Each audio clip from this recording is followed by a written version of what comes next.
नहीं, कोई छिपी बात नहीं है। इसको कट डाउन कर देना, कट डाउन कर देना। मैं आप सबका धन्यवाद देता हूं। अचानक आपको बुलाना पड़ गया और ये जानकारी हमारे लोगों को भी नहीं थी कि इस तरह की बात होगी। हालांकि ये सूचना मिल रही थी कि लखनऊ से जो मुख्यमंत्री, उनके सबसे बड़े अधिकारी हैं और प्रमुख सचिव का जगह जगह फोन जा रहा है कि जहां भारतीय जनता पार्टी हारे वहां पर काउंटिंग स्लो करिए। मुख्यमंत्री के प्रमुख सचिव डीएम्स को फोन कर रहे हैं कि जहां बीजेपी हारे वहां पर काउंटिंग स्लो होनी चाहिए।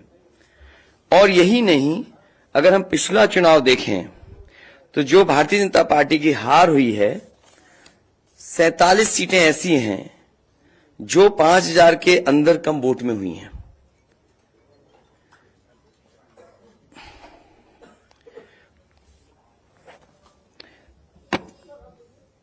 सैतालीस सीटें ऐसी हैं पिछले चुनाव की जहां पर 5000 वोट के कम फासले से भारतीय जनता पार्टी जीती है। और जो आज देखने को मिला है बनारस में कि जहां ईवीएम्स ले जाई जा रही थी, एक ट्रक पकड़ा गया, 2 ट्रक लेकर के भाग गए। अगर सरकार चोरी नहीं कर रही थी, ये वोट की चोरी जो नहीं कर रही थी, तो कम से कम बताए कि एक गाड़ी रोक ली, पकड़ी गई, लाइव है, अभी भी हम लाइव देख सकते हैं। 2 गाड़ियां क्यों भागी? अगर कोई चोरी नहीं थी, प्रशासन ने, सिक्योरिटी ने इतना इंतजाम क्यों नहीं किया? इतनी फोर्स है, अभी इलेक्शन की फोर्स गई नहीं है यूपी से, तो आखिरकार अधिकारी क्यों नहीं कर रहे थे? क्या वजह है कि बिना सिक्योरिटी, बिना इतने इंतजाम के ईवीएम्स जा रही हैं? और ईवीएम्स के बारे में ये मानना है कि किसी भी वेयर हाउस में रखी हो या किसी भी स्ट्रांग रूम में रखी हो, तो बिना प्रत्याशी के जानकारी के आप मूव नहीं कर सकते हैं। अगर आपको ईवीएम्स को मूव करना है तो कम से कम जो प्रत्याशी चुनाव लड़ रहे हैं उनकी जानकारी में होना चाहिए। और सोचिए, मुख्यमंत्री आवास से प्रमुख सचिव, मुख्यमंत्री जगह जगह फोन कर रहे हो और डीएम्स को बता रहे हो। ये घबरा गए उसी दिन जिस दिन अखबारों में कुछ जगह आया कि कहीं पार्क की सफाई हो रही है, कहीं घर की सफाई हो रही है। और आप में से वो लोग हैं जो जमीन पर घूमे, जो जमीन पर चुनाव चल रहा है, वो भारतीय जनता पार्टी के खिलाफ था। जनता के अंदर नाराजगी थी। ये जो कल एग्जिट पोल आए हैं, मैं एग्जिट पोल पर बोलना नहीं चाहता था, लेकिन जो एग्जिट पोल आए हैं वो कहीं ना कहीं परसेप्शन ये क्रिएट करना चाहते हैं कि हां, भारतीय जनता पार्टी जीत रही है, जिससे वो चोरी भी करें अगर, वो भी ना पता लगे कि हां चोरी हुई है। इसीलिए अगर हमने वोट दिया है, तो मैं अपने नौजवानों से, किसानों से और आम लोगों को कहूंगा कि उतनी हमारी जिम्मेदारी बनती है कि वोट को हम बचाएं। अगर वोट नहीं गिना जाएगा तो लोकतंत्र कहां जाएगा? और ये लोकतंत्र की आखिरी लड़ाई है। मैंने कई बार कहा कि उत्तर प्रदेश का चुनाव लोकतंत्र की आखिरी लड़ाई है। इसके बाद तो जनता को क्रांति करनी पड़ेगी, तभी बदलाव आएगा। इसलिए मैं अपने पार्टी के लोगों से और जो सच्चे ईमानदार, सच्चे सिपाही हों, सच्चे अधिकारी हों, सच्चे पत्रकार हों, कम से कम आगे आए और लोकतंत्र को बचाने के लिए खड़ा हों। और मैं अपनी पार्टी के लोगों से कहूंगा कि जब तक काउंटिंग न हो जाए तब तक कम से कम ये नजर रखें और लगातार निगरानी रखें कि कैसे वोट बचाया जा सकता है, कैसे जहां पर मशीनें रखी हैं कोई किसी का आना जाना ना हो। ये लोकतंत्र के लिए बहुत ही खतरे का समय है।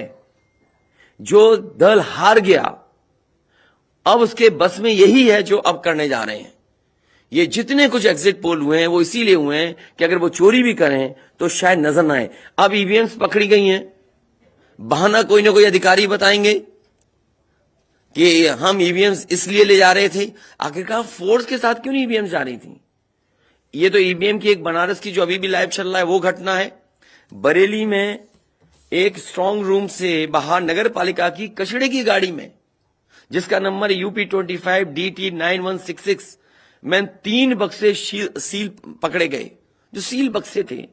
एक बक्से में सादा बैलेट पेपर था तथा 2 बक्से में मोहरें, रजिस्टर तथा सील करने वाला सामान था। करीबन 500 बैलेट पेपर पकड़े गए। इसी तरह सोनभद्र का है कि सोनभद्र में भी बड़े पैमाने पे चीजें पकड़ी गई। वो भी लोग समझ में आ गया तो उन्होंने देखा, एसडीएम को रोका। एसडीएम घोरावल जनपद सोनभद्र में खाली मत पर अपनी गाड़ी से पॉलिटेक्निक कॉलेज ले जाते हुए पकड़े गए। क्या सफाई देगी सरकार? इसीलिए मैंने कहा प्रमुख सचिव मुख्यमंत्री आप जानकारी कर लें। अगर आपके डीएम्स कोई जानकार हैं, उन्होंने खुद बताया है कि वहां से लखनऊ से फोन आ रहे हैं कि जहां पर भारतीय जनता पार्टी हार रही हो वहां पर काउंटिंग स्लो हो और रात तक काउंटिंग लेकर के जाइए।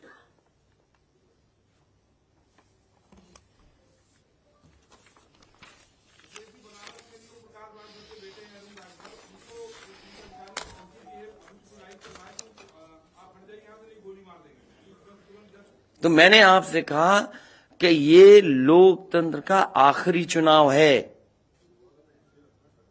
इसके बाद तो जिस तरीके से आजादी के लिए लड़ाई लड़ी गई थी, उसी तरह की हमें और आपको क्रांति करनी पड़ेगी। मैं तो अपने नौजवानों से अपील करूंगा कि जहां किसान इतने साल बैठे रहे, तब सरकार झुकी। कम से कम 3 दिन लोकतंत्र के अखंड प्रहरी बनकर के ईवीएम्स को बचाएं और चुनाव को बचाएं। मैं किसी डीएम का इसलिए नहीं मानूंगा। डीएम कौन होता है? अगर प्रमुख सचिव मुख्यमंत्री फोन करेगा, डीएम क्या कर सकता है? डीएम की क्या हैसियत है? ये फिर जो प्रत्याशी लड़ने रहे थे उनको आखिरकार डीएम ने क्यों नहीं बताया? डीएम अगर ये जवाब दे रहा है तो उस डीएम से पूछिए कि डीएम ये बताओ कि तुमने जो प्रत्याशी चुनाव लड़े थे उसके बारे में क्यों नहीं बताया उन प्रत्याशियों को? ये डीएम आखिरकार किसके नीचे काम कर रहे हैं? और बनारस जैसी पोस्टिंग किसी डीएम को मिली होगी, इस डीएम को मैं भी जानता हूं। जब पहली पोस्टिंग मैंने मुजफ्फरनगर दी थी, मैं नहीं जानता ये डीएम कौन है, किसकी सिफारिश पे ये मुजफ्फरनगर पहली बार गया था। बेईमानी करा रहा है ये डीएम। और जवाब ये डीएम का कि ट्रेनिंग के लिए जा रहे हैं। तो आखिरकार पॉलिटिकल पार्टीज को क्यों नहीं जानकारी दी? क्या जवाब है उनके पास इसका? और जब बाकायदा गाइडलाइन लिखी हुई है यहां पर कि आप ईवीएम्स का मूवमेंट नहीं कर सकते, आप कैसे ईवीएम का मूवमेंट कर रहे हैं? आप पूछिए जो दिया बयान। अरे भाई, मैं तो कह रहा हूं किसी आपने जो पॉलिटिकल चुनाव लड़ रहे हैं उनके बारे में क्यों नहीं बोले आप? और आप भी डीएम की बात को मानते हो। वो वर्जन इसलिए बोल रहे हैं क्योंकि सरकार एक भाषा बोलेगी, ऊपर से नीचे तक भाषा एक बोलेगी। आप बताइए, जब समाजवादी सरकार का चुनाव था, इलेक्शन कमीशन ने जो शिकायत की उस अधिकारी को हटाया गया? आज इलेक्शन कमीशन ने किसी अधिकारी को हटाया हो? एक अधिकारी अगर इलेक्शन कमीशन हटाया हो तो बता दो। मुझे कोई उम्मीद नहीं। इसीलिए मैं कह रहा हूं कि लोगों को लड़ना पड़ेगा। अगर लोकतंत्र बचाना है तो कहीं ना कहीं तैयारी करनी पड़ेगी लोकतंत्र बचाने के लिए।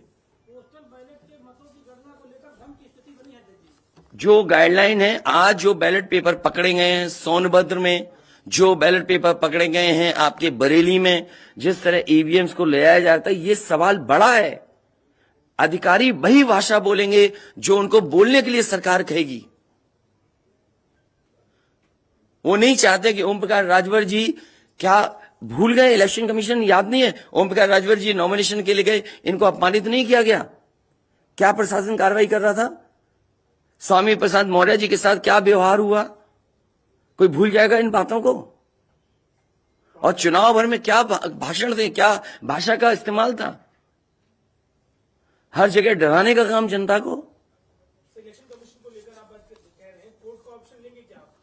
ये अलग बात है। कम से कम इलेक्शन कमीशन को ये देखना चाहिए, खुलेआम जनता देख रही है, आज के जमाने में लाइव है कि किस तरीके से ईवीएम्स को ले आया जा रहा था। चुनाव आयोग को सबसे पहले जिलाधिकारी बनारस पे कार्रवाई करनी चाहिए कि आखिरकार उसने किसी को कॉन्फिडेंस में क्यों नहीं लिया। अगर मशीनें जा रही थी तो प्रत्याशियों को क्यों नहीं बताया गया, पॉलिटिकल पार्टीज को क्यों नहीं जानकारी दी गई? अगर ये गाइडलाइन में है कि नहीं है इलेक्शन कमीशन के, आप ईवीएम्स को एक जगह से दूसरी जगह मूव करा रहे हैं, आखिरकार इसके लिए जिम्मेदार कौन है? आप ईवीएम लेकर जा रहे हैं, अब 2 दिन की बात है, काउंटिंग होनी है।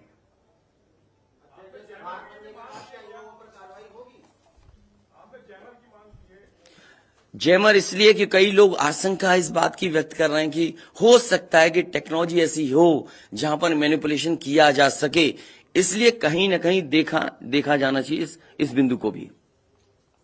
भारतीय जनता पार्टी के नेता लगातार कह रहे हैं कि ओम प्रकाश राजभर हो, स्वामी प्रसाद मौर्य हो, संजय चौहान हो, या यूं कहें कि आपके साथ जो लोग आपके चुनाव में आपके साथ आए, आपके साथ चुनाव लड़े, उनको चुनाव नहीं जीतने देंगे, उनको चुनाव किसी भी कीमत पर हम हराएंगे। तो यही तो तरीका, जो लड़ रहे हैं उनके बेटे ही तो लड़ रहे हैं चुनाव, जहां की ईवीएम्स पकड़ी गई हैं। और भविष्यवाणी एग्जिट पोल में कैसे आ सकती है? पॉलिटिकल लीडर्स जो बातें कहें, सत्ता के लोग बैठे हुए, वो एग्जिट पोल में कैसे दिखाई दे रहा है? प्रशासन और सरकार की जो चोरी है, इसमें एग्जिट पोल के टेलीविजन चैनल शामिल होंगे। आपको ये देखना चाहिए, जो एग्जिट पोल कर रहे हैं क्या मुनाफे के लिए कर रहे थे? जो कंपनियां बड़ी बड़ी सर्वे का पैसा कौन दे रहा है उनको? और जो डेटा दिया है चैनलों को, फ्री दिया गया है कि उपहार में दिया गया है, वो अलग बिंदु है। कोई इतनी बड़ी एक्सरसाइज कर रहा है, उसका फाइनेंशियल बर्डन कौन उठा रहा है?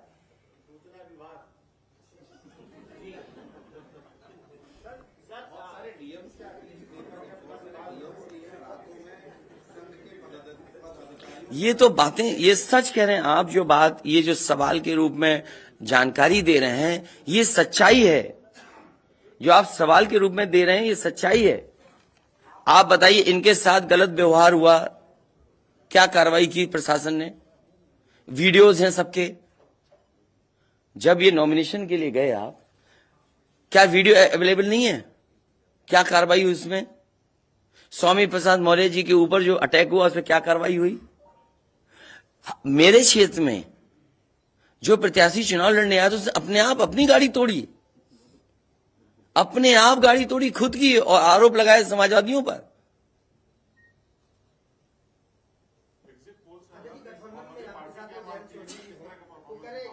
क्या करेंगे जब वोट को लेंगे? आगे वो कह रहे हैं शांतिपूर्ण मतगणना के लिए उन्होंने अपील की है। नहीं, शांतिपूर्ण मतगणना के लिए तो हम भी अपील कर रहे हैं, लेकिन सावधान रहें। अगर वोट दिया है तो वोट को बचाए भी तो सही। अगर ईवीएम्स खुली सड़क पे इस तरह जाएंगी, आप क्या उम्मीद करोगे? आपके बैलेट पेपर पकड़े जा रहे हैं। आपके लखनऊ में ही एक गाड़ी पकड़ी गई थी, उसके अंदर क्या क्या था? वो कहते वो तो हर गाड़ी में टूल बॉक्स होता है। तो टूल बॉक्स में इतना बड़ा हथौड़ा थोड़ी होता है कि आप ताला तोड़ दो। आगे जब कहना है कि अगर वोट दिया है तो वोट बचाएं। वोट बचाने के लिए कहीं ना कहीं हमें एक अखंड प्रहरी की तरह काम करना पड़ेगा। और अगर हमारे किसान इतने दिनों बैठ सकते हैं, अब तो 3 दिन की बात है, 3 दिन तो बैठना ही पड़ेगा, नहीं तो ये प्रशासन के लोग बैठ करके चोरी करा देंगे। और मामूली चोरी है वोट की, ये लोकतंत्र के साथ है। लोगों को ये भूलना नहीं चाहिए आपके पड़ोसी देशों में क्या हो रहा है।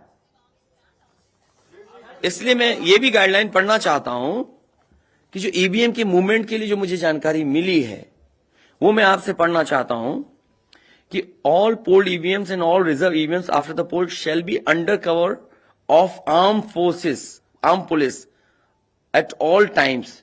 Reserve EVMs should also be returned at the same time when the polled EVMs are returned at the receipt center. Reserve EVMs shall not be kept in the strong room meant for polled EVMs. They shall be kept in another strong room meant for keeping reserve EVMs. It must be ensured that all reserve EVMs are also deposited in the strong room meant for reserve EVMs at the same time when the polled EVMs are deposited in the strong room meant for the polled EVMs. तो EVMs के लिए बिल्कुल clear कहा गया है कि कैसे क्या होना है। और भाई जांच भी कौन करेगा? अगर डीएमई जांच करेगा तो क्या उम्मीद करोगे आप उसके लिए? इसके आगे जो पॉलिटिकल पार्टी हम तय करेंगे क्या करना है। अगर हमें कोर्ट का भी सहारा लेना पड़ेगा, लेकिन उससे पहले हम अपने पार्टी के कार्यकर्ता नेताओं और जो हमारे सच्चे पत्रकार, सच्चे पुलिस फोर्स में लोग हैं या वो लोग हैं, उनसे भी मेरी अपील होगी कि कम से कम लोकतंत्र को बचाने के लिए आगे आए। कोर्ट से पहले मैं आप लोगों के माध्यम से अपील करना चाहता हूं, ऐसे तमाम लोग जो लोकतंत्र को बचाना चाहते हैं वो कम से कम आगे आए।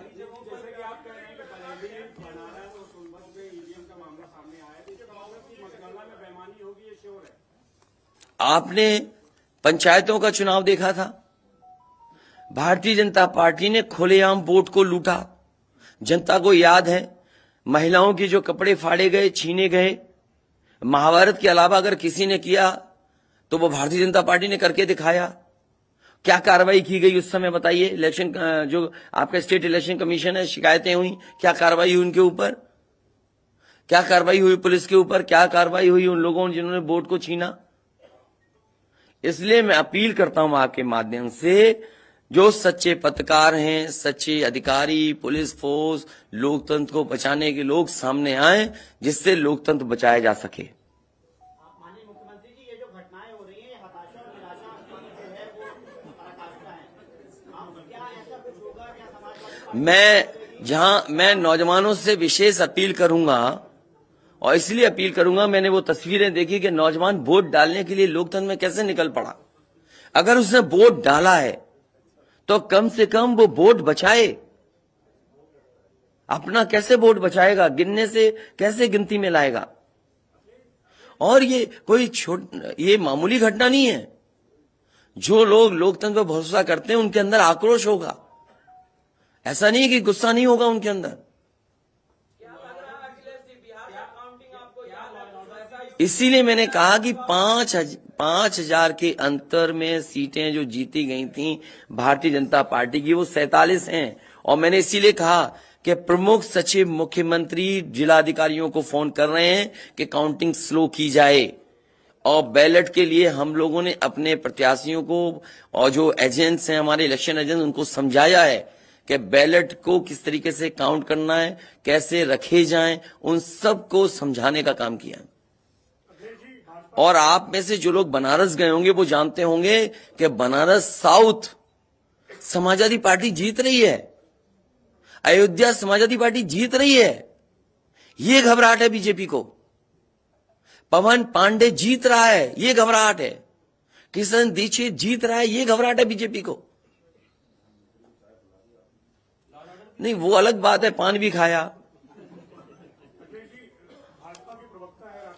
और भाषा नहीं देखी आपने? क्या प्रवक्ता की बात करते? कौन है ये चीज प्रवक्ता? कोई प्रवक्ता की बात नहीं करेंगे। क्या प्रवक्ता उठा लाए आप किसी गली मोहल्ले से? क्या प्रवक्ताओं की बात करते हैं आप? इतने सीनियर जर्नलिस्ट बनते हो आप अपने आप को। ये मामला सीरियस है, क्या प्रवक्ता बताएगा? इलेक्शन कमीशन क्यों नहीं बता रहा? ये खुलेआम ईवीएम घूम रही हैं। कोई आश्वासन नहीं दिया। हो सकता है हमारी प्रेस के शायद कुछ जागे। ये यूपी के हैं सब, और कहां के हैं इलेक्शन कमीशन के लोग? रिटर्निंग ऑफिसर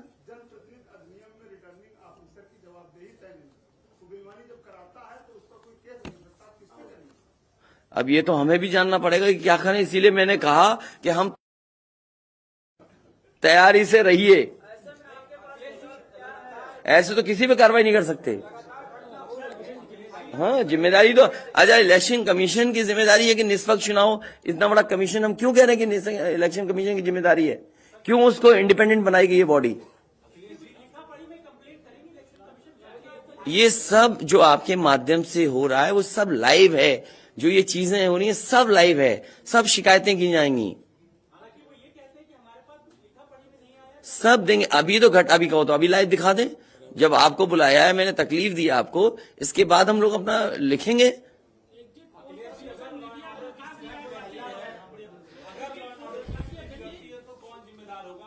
इलेक्शन कमीशन जिम्मेदार है इसके लिए। ईवीएम्स खुलेआम जा रही हैं, बैलेट पेपर कूड़े के डब्बे में पकड़े जा रहे हैं। गाड़ी का नंबर हम बता रहे हैं आपको, एसडीएम लेकर के जा रहा है।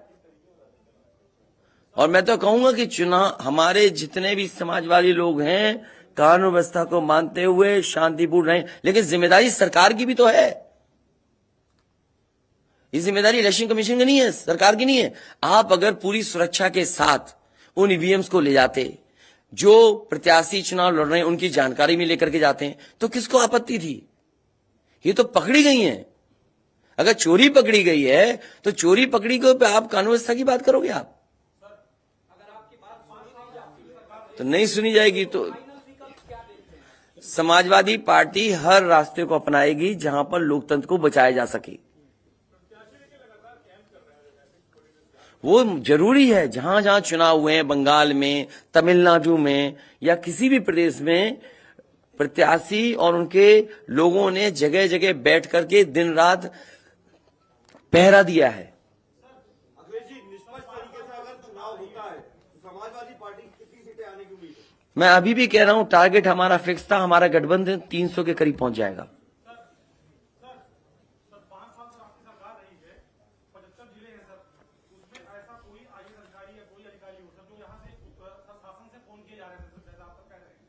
मुझे तो अधिकारी नहीं बताया ना।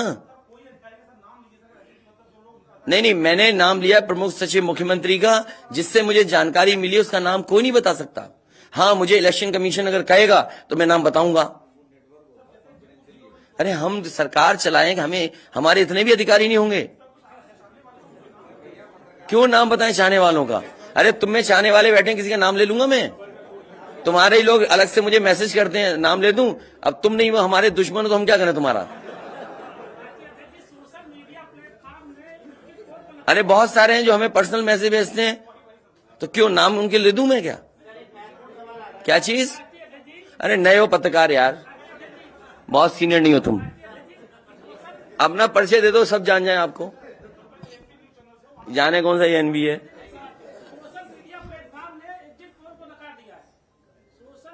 इसीलिए मैं कह रहा हूं आपसे कि एग्जिट पोल है कि जो चोरी करी जाए उसको ढका जा सके।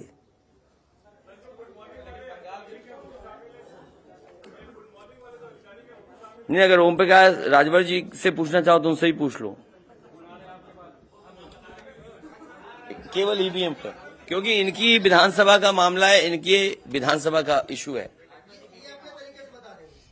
देखिए, जैसा कि अभी हमारे एक साथी ने कहा कि माननीय अखिलेश यादव जी के साथ जो लोग हैं, चाहे संजय चौहान जी हो, चाहे ओम प्रकाश राजभर हो, चाहे स्वामी प्रसाद मौर्य हो, हम उनको जीतने नहीं देंगे। आप ही की तरफ से आया ना बात?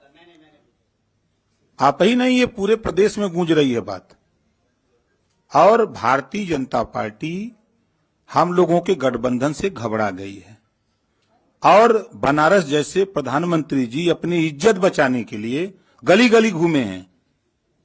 ये मैं कह रहा हूं, गली गली घूमे हैं।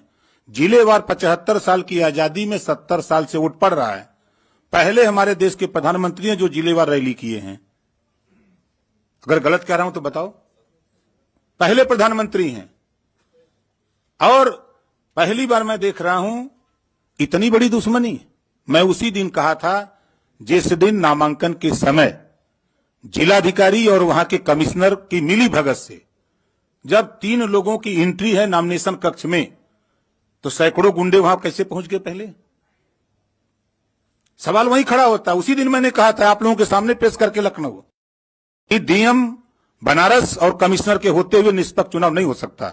आज खुलासा हो गया। जब चुनाव आयोग की गाइडलाइंस है कि चाहे खाली ईवीएम हो चाहे कोई ईवीएम, अगर वहां स्ट्रांग रूम से निकालना है तो वो वहां चुनाव लड़ने वाले उम्मीदवारों को सूचना दे, तब उसके बाद वो वहां से ले जा सकता। और प्रशासन की निगरानी में, और 3-3 गाड़ियां भाग रही हैं। शायद हमारे लोग वहां नहीं होते। 2 गाड़ी तो चली गई, एक गाड़ी जबरी जब खड़ा हो गया किसी तरह जान बचा के तो रोका, तुरंत उसके चारों टायर का हवा निकलवा दिया हमने। निकालो नहीं तो ये भी ढकेल के लेके चले जाएंगे। वही देखिए, दिख रहा है ना इतनी ईवीएम मशीनें कैसे वहां आई। सवाल तो इस बात का है। तो देखिए, वहां के जिलाधिकारी और कमिश्नर जो वहां हैं, इन पे हमारा खुद भरोसा नहीं है। और जाको राखे साइया मार सके न कोई, बाल न बाका कर सके बैरी जग सारा हो। 10 मार्च को 10 बजे देख लीजिएगा। पहले राउंड की जब बैलेट पेपर की गिनती होगी पहले चक्र की, तो समाजवादी पार्टी गठबंधन का रुझान जो आएगा वो 400 सीटों का आएगा। 400 से भी ज्यादा आ सकता है। आपके सामने 10 को देखिएगा रुझान जो बैलेट पेपर का आएगा वो 400 से भी ज्यादा आएगा। लेकिन भारतीय जनता पार्टी घबराहट है, वो लगे हैं कि ईवीएम से हेरफेर कर देंगे। तो हम लोग भी वहां लगे हैं ईवीएम ठीक करने में, हम लोग भी घेर ही लिए हैं, नहीं थे तो लेके भागी गए थे। तो इनसे हम लोग डरने वाले नहीं है। हमारे गठबंधन के सभी नेता कार्यकर्ता, हमारे सभी साथी लगे हैं, पूरी किलेबंदी है। जो भारतीय जनता पार्टी की सोच है, ये एक कदम चलते हैं तो हम 10 कदम आगे निकल के चलते हैं। हम इनको 3 साल पहले ही बता दिया कि सत्ता से बेदखल करूंगा। आप लोग भी नहीं मान रहे थे कि मान रहे थे? नहीं मान रहे थे। और आज प्रश्न खड़ा हो गया ना। मैंने कहा 27 अक्टूबर 2021 को कि माननीय अखिलेश यादव जी को मुख्यमंत्री बना के दिखाऊंगा, और 10 मार्च को देखिएगा जब टीवी पे चलेगा आप लोगों की स्क्रीन पर, तब समझ में आ जाएगा सबको। यही हताशा और निराशा है कि ईवीएम जो है ये इधर उधर कर रहे हैं, लेकिन कुछ कर नहीं पाएंगे। हम लोग भी अलर्ट हैं।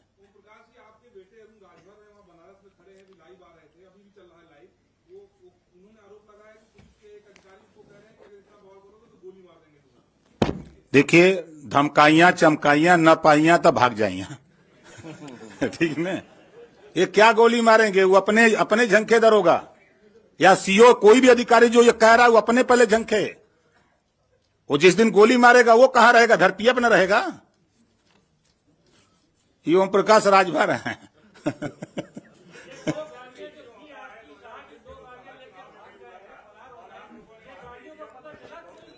भैया मेरे, हम लोग तो एक घेर के रखे, दो तो वो भी किसी तरह वो हमारा आदमी आगे खड़ा वो मार देता, धक्का मर जाता, लेकिन वो भी ठीक था। अब जाति का ठाकुर था, यो बात है।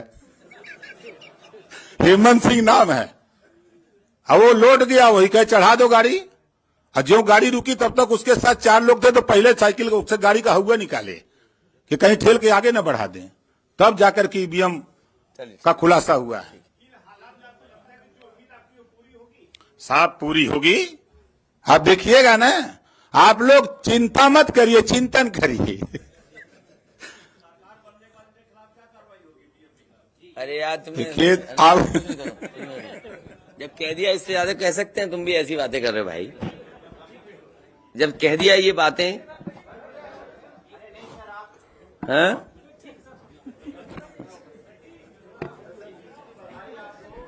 नहीं, अभी मत जीत की बधाई दो। अभी जीत की बधाई हम लेंगे और मिठाई भी बांटेंगे आपको। और देखिए, एग्जिट पोल आ गए, बीजेपी वाले मिठाई का ऑर्डर नहीं दे पाए। हैं? क्या बीजेपी का? नहीं, हम तो खिला ही रहे, कल से ही खिला रहे हम तो। हाँ, हम तो कल से खिला रहे मिठाई। और ये लाइव फिर दिखा दो, अभी लाइव चल रहा है ना। बताइए, अगर अभी तक लाइव चल रहा है, पिछले कितना टाइम, आधा घंटा 45 मिनट हो गया, उससे ज्यादा टाइम हो गया, अभी तक प्रशासन वहां पर अपनी मशीनें लेने नहीं आया। आप सोचिए आप, तो इसका मतलब यह है कि वो डरे हुए हैं कि चोरी कर रहे थे, पकड़ी गई।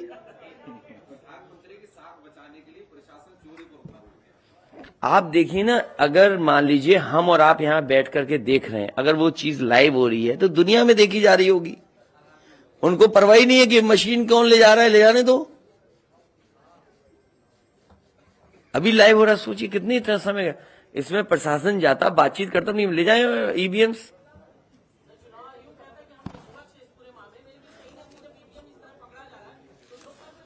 इसीलिए तो मैं कहता हूं, सच्चे पत्रकार भी हमारी मदद करें, सच्चे अधिकारी मदद करें, सच्चे जो लोग हैं, जो अगर आज नहीं तो कल अफसोस होगा। इसीलिए जो लोग लोकतंत्र बचाना चाहते हैं वो सब आगे आए।